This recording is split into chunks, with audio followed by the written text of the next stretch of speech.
우리가 하나님의 말씀을 나눌 때마다 1세기 즉 초대교회 성도들은 고난을 많이 받았다. 내외적인 고난이 있었는데 왜 고난을 당했을까에 대해서 궁금하시기도 하죠. 달랐기 때문에 그래요.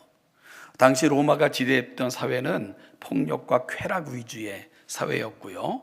그것으로 사람의 관심을 붙들어매고 사람들을 흥분시켰던 그런 사회였는데 그리스도인들은 이걸 거절했거든요.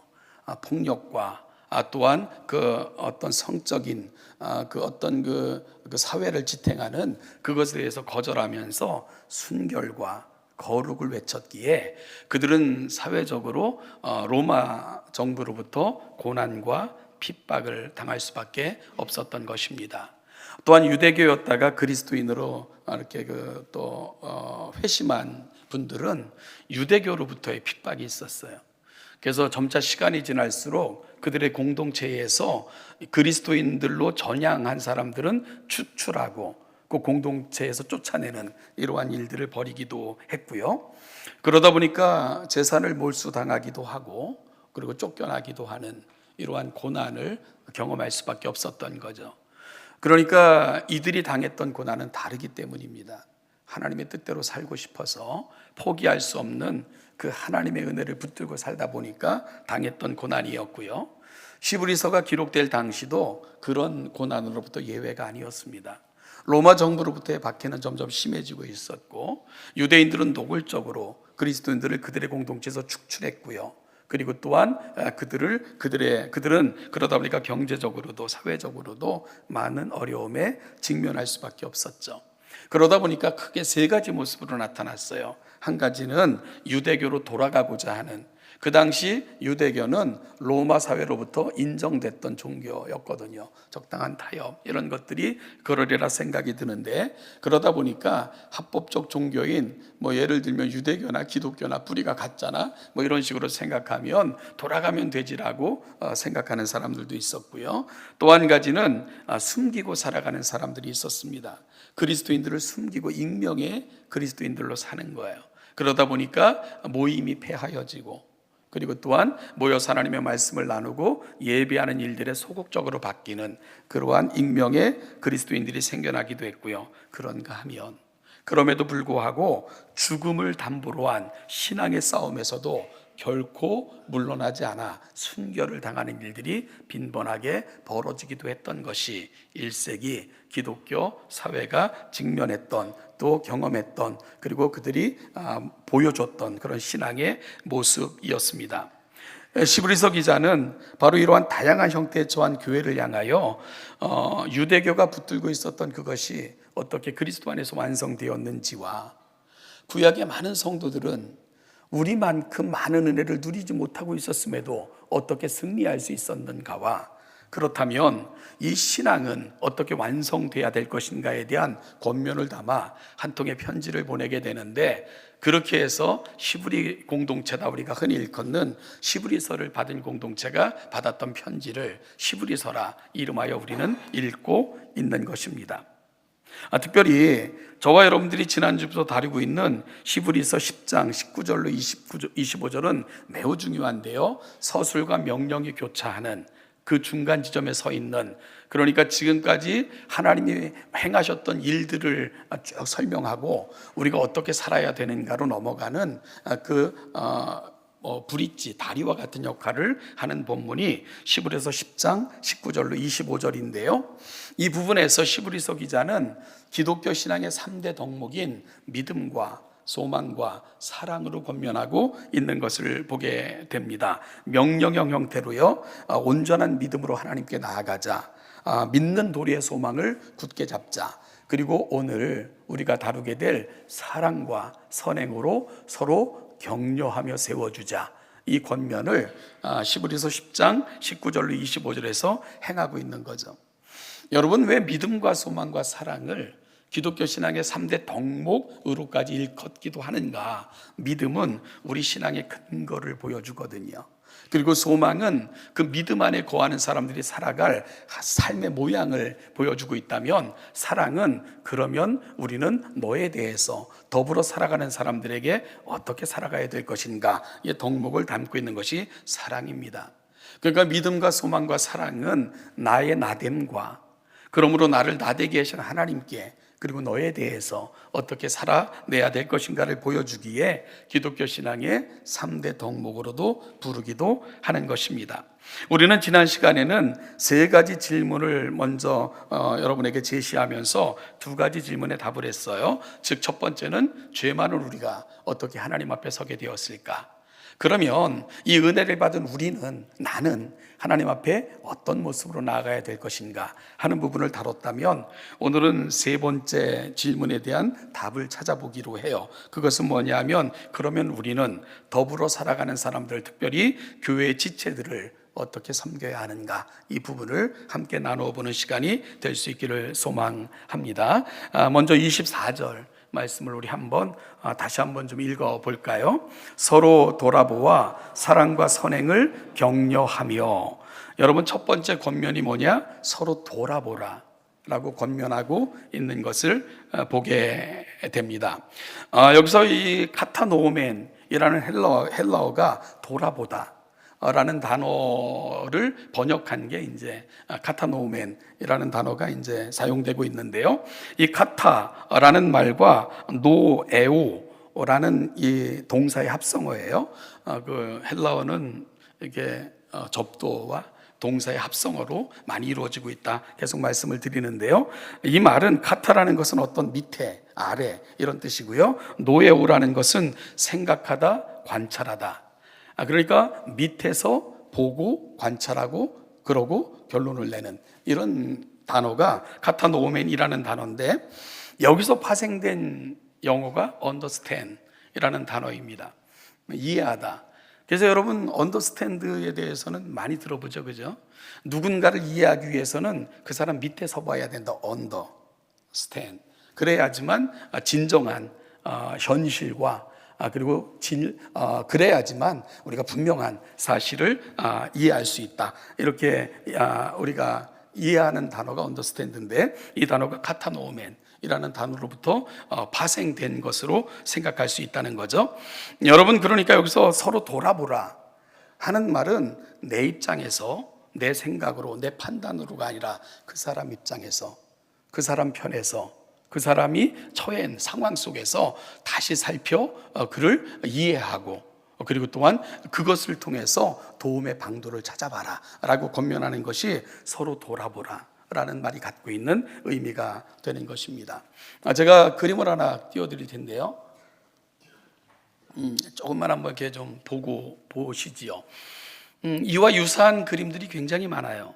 많은 화가들이 이 주제로 그림을 그렸기 때문에 그렇습니다. 저는 이 그림을 언제 처음 봤냐 하면, 제가 신학교에서 기독교 윤리학을 공부할 때 윤리학 교과서에 이 그림이 들어있었어요. 물론 흑백이었지만 근데 참 기괴하다라는 생각이 들었습니다. 왜냐하면 이 아버지 뻘 되는 노인이 젊은 여인의 젖을 이렇게 빨고 있는 그런 장면이었거든요. 외설적이기도 하고 그런가 하면은 굉장히 좀 추잡하다, 이런 생각도 처음에 딱 보는 순간 드는 그런 그림이기도 합니다. 여러분, 그러면 이 그림의 실체가 뭘까? 이 막시무스라는 사람이 쓴 책 중에 기념할 만한 행위의 격언들이라는 책이 있는데, 제5권에 이 이야기가 소개가 되어 있습니다. 이 이야기의 전말이 이래요. 아버지 키톤이라는 사람은, 죄송합니다, 키몬이라는 사람은, 눈이 잘 안 보여가지고, 키몬이라는 사람이 있었는데, 이 아버지가 죄를 지어서 굶어 죽이는 이런 형벌을 언도받게 됩니다. 이 아버지를 유일하게 이제 면회할 수 있는 건 딸에게만 허용이 됐는데, 그 딸의 이름이 페로예요. 그런데 이 페로는 갓 아이를 이제 그 아이를 낳은 후에 이제 그 상태에 처해 있었던 여인이었는데, 이 아버지에게는 음식을 갖다 줄 수가 없어요. 왜냐하면 굶어 죽이는 형벌이 주어졌으니까. 그래서 아버지를 면회하기 위해서는 철저한 검색을 통해 아무런 음식도 가지고 들어갈 수가 없었습니다. 그러자 이 딸은 이 아버지를 어떻게 해서든 살리고 싶었던 거예요. 그러자 애를 낳은 뒤라 젖이 풍부하니까 자기의 젖을 아버지에게 먹여서 아버지의 생명을 연명하게 했던 그게 이 그림의 배경이 돼요. 그래서 이 노인은 뒤로 포승줄에 묶여져 있는 거고, 그러면서 이제 아주 불편하게 젖을 빨고 있는 그런 그림이 된 것입니다. 이 막시무스라는 사람은 이 장면을 쇼의 극치다 라고 생각해서 그의 책에 소개를 하게 됐던 거고요. 그러므로 말미암아 이야기가 많이 전해지게 된 겁니다.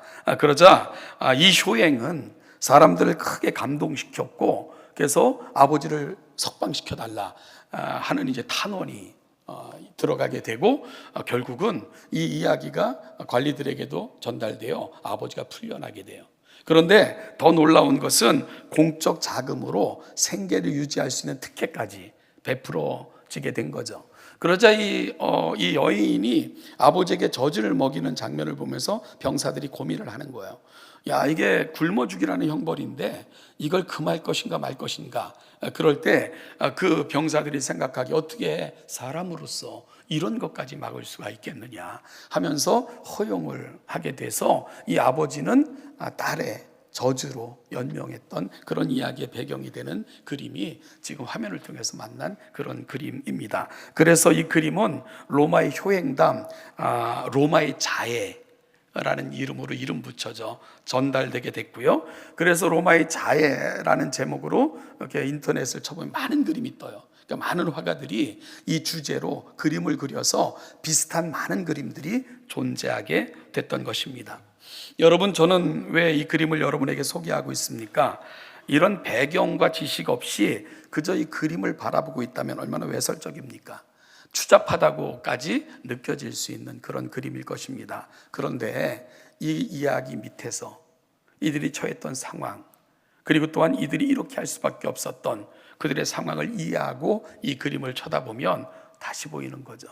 이 그림이 주는 의미, 이 그림을 통해서 받는 감동이 전혀 달라지게 되는 것입니다. 그리고 비로소 우리는 이 그림을 이해하게 되는 것입니다. 여러분, 누구를 이해하는 것도 그런 것입니다. 그저 그의 말 한마디, 표면, 그저 한순간 가지고 그를 판단하면 우리는 이 그림을 첫 번째 봤을 때 느낌 가지고 우리는 많은 상황들을 판단할 수도 있는 그런 오류에 빠지기도 되는 거죠. 그래서 누군가를 이해하려면 understand, 카타 노이멘, 그 사람 밑에 서서 상황을 헤아리고 뭐가 필요한지, 왜 그런지 하는 것들에 대한 구체적인 이해 뒤에 비로소 분명한 이해에 이르게 된다 하는 것을 우리가 알 수 있게 되는 거죠. 히브리서 기자가 오늘 권면하는 게 바로 그런 것입니다. 그 사람 밑에 서봐라. 그리고 그 사람 입장에서 그 사람이 처해 있는 상황, 이 모든 것을 이해하고 너의 가슴에 품어달라. 나의 유익, 나의 어떤 의도, 아니면 나의 생각이 아니고, 나의 상황이 아니고, 그 사람 입장에서, 그 사람 편에서, 그 사람 상황에서 다시 이해하고 필요가 뭔지를 구체적으로 살펴봐 달라 하고 부탁하고 있는 건 오늘 본문이 가고 있는 서로 돌아보아 라는 말이 갖고 있는 의미가 되는 것입니다. 여러분, 그럴 때 서로 돌아볼 때에 아주 중요한 두 가지 태도가 있다는 거예요. 그게 뭡니까? 사랑과 선행으로 그리하라 라고 부탁하고 있는 거죠. 그러니까 첫 번째 권면은 뭐라고요? 서로 돌아보라는 거예요. 그 사람 입장에서, 상황에서, 형편에서. 그럴 때 우리에게 돌아봄의 가장 중요한 두 가지 태도가 뭐다? 사랑과 선행이다 라고 말씀하고 있는 겁니다. 즉 사랑, 나의 필요, 나를 위해서가 아니라 그 사람의 필요, 그 사람의 뭐가 도움이 될까 헤아려, 그것이 바로 아가페라는 말이 갖고 있는 의미고요. 선행이라는 말은 그에게 좋은 것들, 필요한 것들을 채워줘라 라고 말씀하고 있는 거예요. 그래서 여기서 사용되는 사랑은 물론 아가페라는 단어가 사용되고 있는 겁니다. 그러니까 나를 충족하는, 내 마음이 기쁜 게 아니라 그를 충족시키고 그를 기쁘게, 그를 대해달라 하는 부탁이고요. 그리고 선행이라는 것은 이 칼로스, 예전에 자동차 이름으로도 나왔던 이 헬라어입니다. 이 칼로스가 아름답다, 귀하다, 이런 의미를 지니고 있는 건데요. 이 단어가 1세기 맥락에서 어떻게 쓰였는가를 살펴보면, 감옥에, 이게 그리스도인들이 어떻게 이 단어를 취했냐, 감옥에 갇힌 성도를 면회하고, 많은 사람들이 감옥에 갇히기도 했으니까요, 재산을 빼앗긴 자들의 생계를 도와주고, 환난 중에 있는 이웃을 위로하고, 구체적으로 도움을 주는 이러한 행위를 칼로스, 선행이라고 표현을 한 겁니다. 그러니까 구체적으로 그의 필요를 채워가는 행위가 바로 선행인 거죠.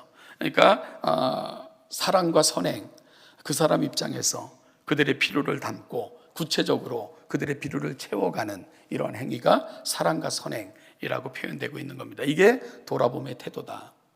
돌아본다는 것은 말로 때우는 것이 아니고요.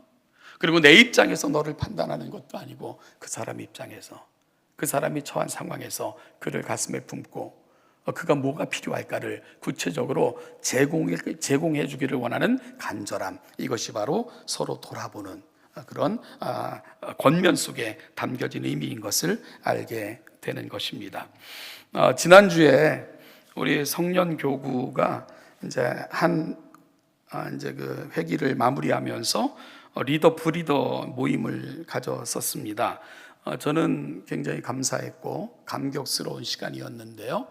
사실은 성년 교구도 처음에 소그룹을 시작한다고 할 때 많은 부침이 있었어요. 어려움도 있었고요. 그런데 지금 많은 분들이 리더와 브리더로 보니까 20여 명 이렇게 모여가지고 같이 이렇게 지난 시간들을 이야기하고 어떻게 나아갈 것인가를 논의하는데 저 자신은 정말 큰 감동을 받았던 그런 시간이었고 감사했던 시간이었습니다. 리더들에게 정말 감사해요. 리더들이 막 고백을 해요. 처음에는 어려웠는데 하다 보니까 정말 내 회원들을 여기다 신방을 하시고 막 그러는 거예요. 바쁘신데도. 그리고 또한 만나면은 서로의 이야기를 들어주느라 눈물을 흘리며 감동하고, 정말 금요기도회 때마다 어떤 리더는 막 가슴을 치며 그 부원들을 위해 기도하시는 리더도 있고요. 비록 지금은 미미하지만 포기할 수 없어서 그럼에도 붙들고 계신 그런 리더들도 계시고요. 지금은 미약하지만 그럼에도 불구하고 하나님께서 행하실 일들을 기대하며 그 자리에 서 계신 리더들을 바라보고 있는 것, 또한 그 일을 함께 진행하는 부리더들을 바라보고 있는 것은 얼마나 큰 감동이었는지 모릅니다. 이러한 고백들을 들으면서 정말 이게 돌아보는 거구나 라는 생각이 들었죠. 리더들, 부리더들이 뭘 얻기 위해서, 뭘 내가 채움받기 위해서 하는 게 아니잖아요. 나의 시간, 노력 들여가면서 우리 공동체를 돌보고 있는 거죠. 때로는 험한 말을 들을 때도, 때로는 여러 가지 어려운 상황 속에서도 포기할 수 없는 것은 그래도 나의 역할이 있는 것 같기에, 도와줘야 될 누군가가 있는 것 같기에 포기하지 않는 모습들이 너무 감격스러웠습니다. 사랑하는 동천교회 성도 여러분, 사도 바울은 오늘 시브리서 기자는 시브리 공동체에게 이런 부탁을 해요. 서로 돌아보라. 서로 돌아보라. 그러면서 사랑과 선행으로 끊임없이 그들 가운데 다가서서 돌아보는 공동체가 되어달라. 이것이 바로 서로를 향한 시브리서 저자의 권면인 것을 우리가 보고 있는 거죠. 흔들리는 공동체를 바라보며 시브리서 기자가 얼마나 안타까웠겠습니까? 그럴 때 공동체가 필요한 거야. 너희가 서로 돌아보아 달라. 우리 사랑하는 동천교회가 이런 공동체로 세워지기를 주님의 이름으로 축복합니다. 다음으로 25절입니다. 25절 말씀을 또 같이 한번 읽어보죠. 모이기를 패하는 어떤 사람들의 습관과 같이 하지 말고 오직 권하여 그날이 가까움을 볼수록 더욱 그리하자. 이 말씀의 배경은 익명의 그리스도인들로 살아가는 그런 사람들이 점점 많아졌어요. 한 발은 교회에, 한 발은 세상에 디딘 채 우물쭈물하는 완더링 하는 사람들이 늘어났을 때 이 권면을 주고 있는 거죠. 여기서 이 25절이 가는 말씀을 한마디로 정의하면 목회적 돌봄을 실행해 달라라고 부탁하고 있는 것입니다. 목회적 돌봄을 실행해 달라. 여기서 권하여라는 말이 갖고 있는 의미가 그렇다는 거죠. 그러니까 첫 번째는 서로 돌아보라는 거고, 두 번째는 서로 권하라. 그럴 때 이 권하라라는 말에 쓰인 것이 파라칼론테스라는 단어가 쓰여지고 있는데, 이 파라칼론테스가 돌봄이라는 의미거든요. 가까이서 지켜보며 돌봐달라, 이런 의미입니다. 그래서 두 번째 권면은 뭐죠? 목회적 돌봄을 좀 실행해 달라라는 부탁이 되는 거죠. 이 파라칼론테스, 이 단어가 굉장히 중요한 단어입니다. 이 단어가 우리에게 좀 익숙한 것은 이 단어를 예수님께서 이제 잡히시던 그 밤에 제자들과 마지막 강론을 하세요. 요한복음 14장, 15장, 16절은 그때 행했던 강론이 아주 긴 지면을 할애되어 소개가 되고 있는데, 예수님께서 떠나시기 전, 즉 십자가 지기 전에 행한 강론이다 해서 그 강론 이름은 고별 강론이라고 붙여지기도 한, 또 다른 이름은 다락방 강론이라고 이름 붙여지기도 한 그런 강론입니다. 예수님께서는 떠남을 말씀하셔. 내 떠날 때가 됐다. 그러자 제자들이 굉장히 불안해하죠. 그러자 예수님께서는 불안해하지 말라. 내가 떠나는 것이 너에게 유익해. 그러면서 또 다른 보혜사를 보내줄 것이다 라고 약속을 하세요. 여기서 또 다른 보혜사, 그렇다면 또 다른 보혜사라는 것은 이미 보혜사가 있었다는 것을 의미하는 거죠. 이미 보혜사가 있었어요. 근데 다른 보혜사가 오실 거다. 그렇다면 이미 계셨던 보혜사가 누굽니까? 예수님이세요. 그걸 요한일서에서 분명히 말씀하고 있고요. 그럼 또 다른 보혜사는 누가 되는 거죠? 성령님이에요. 그래서 성령님께서 오셔서 나로 인하여 시작되어진 아버지의 뜻을 완벽하게 완성하시고 이루실 것이다, 이 약속을 하시면서 예수님은 떠나시게 되는 거죠. 여기서 또 다른 보혜사를 보내주신다고 할 때 보혜사에 사용된 헬라어가 파라클레토스예요. 따라서 오늘 본문에서 사용되고 있는 파라칼론테스는 같은 어원을 가진 단어인 것을 분명히 알게 되는 거죠. 그러면 파라클레토스의 의미가 뭐냐? 파라라는 말은 곁에서 라는 의미고요. 전치사입니다. 그 다음에 파라칼레토스, 이 칼레오라는 동사는 부르다, 이런 뜻이에요. 부르는데 조용히 속삭이듯 부르는 것. 그래서 이 파라클레토스라는 말이 원래 변호사라는 말로도 쓰이고요, 카운슬러, 상담자라도 쓰이는 그런 단어인데, 예수님께서는 이 단어를 통해서 지금까지 예수님이 하셨던 일과 또다시 오셔서 하실 성령의 일의 연속성을 표현하는 단어로 사용을 하고 계신 겁니다. 여러분, 예수님께서 이 땅에 오셔서 하신 일이 뭡니까? 지치고 상하고 병들고 아픈 자들 곁에 서셔서 그들의 친구가 되어주셨고, 그들의 위로자가 되어주셨고, 격려자가 되어주셨고, 결국은 그들 때문에 목숨 버려가면서까지 사랑을 완성하신 분, 그분이 바로 예수님이세요. 바로 이 역할이 파라클레토스, 보혜사가 하는 역할이라는 거죠. 그런데 이 예수님이 떠나실 때 불안해하는 제자들에게 나보다 더 큰 보혜사가 오실 거다, 성령님이 오셔서 내가 한 일을 생각나게 할 뿐만 아니라 이 일을 완성하여 너희 가운데 주어 주실 것이다, 이렇게 말씀하고 있는 거죠. 그래서 다시 오실 성령님도 보혜사라고 부르면서 내가 했던 일이 성령님을 통해서 더 놀랍고 분명하고 확실하게 드러나게 될 것이다 라고 약속하시는 것, 고별 강론이 가고 있는 자리고, 우리는 거기서 파라클레토스라는 단어를 만나게 되는데요, 오늘 시브리서 기자가 파라칼론테스라는 단어를 통해 바로 우리가 서로에게 주님이 되자라고 권면하고 있는 거예요. 우리 서로가 누군가에게 보혜사처럼 되자라는 권면을 하고 있는 겁니다. 마치 예수님께서 십자가에 죽으시면서까지 우리 죄를 대속하셨고, 그분의 부활 속에서 우리의 의롭다 하심이 인정되어졌고, 그분이 승천하셔서 지금도 하나님 보좌 우편에서 우리를 위해 기도하시는 것처럼 우리 서로가 그런 공동체가 되자라고 권면하고 있는 겁니다.